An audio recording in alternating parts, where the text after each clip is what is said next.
काटा लगा फेम अभिनेत्री शेफाली जरीवालाचं निधन झालं। वयाच्या 42व्या वर्षी तिच्या जाण्यानं तिच्या चाहत्यांना मोठा धक्का बसलाय। आपल्या नृत्य कौशल्यानं चाहत्यांवर मोहिनी घालणाऱ्या शेफालीची अचानक एक्झिट चटका लावणारी आहे। पाहूयात एक रिपोर्ट।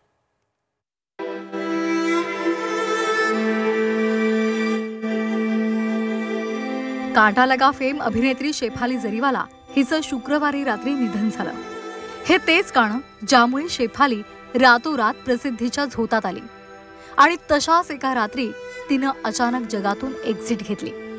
शेफालीला हृदयविकाराचा झटका आल्यामुळे तिचा मृत्यू झाल्याची माहिती मिळाली। तिची प्रकृती खालावल्यानंतर तिचा पती पराग त्यागेनं तिला तातडीनं रुग्णालयात नेलं, मात्र डॉक्टरांनी तिला मृत घोषित केलं। तिच्या निधनाच्या वृत्तानं मनोरंजन विश्वात आणि चाहत्यांमध्ये शोककळा पसरली आहे।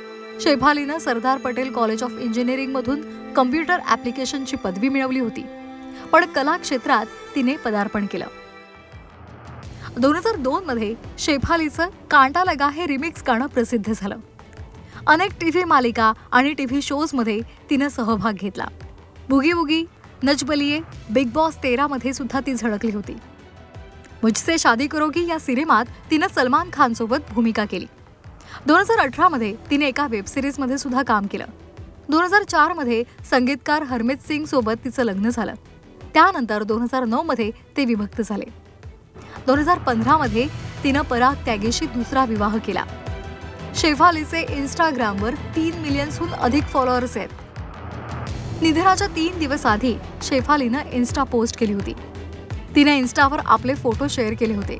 चमकदार बॉडीकॉन ड्रेसमधल्या तिच्या या फोटोजवर तिच्या चाहत्यांनी लाईक्स आणि कमेंट्सचा वर्षाव केला, पण दुर्दैवानं शेफालीचं ते अखेरचं फोटोशूट ठरलं।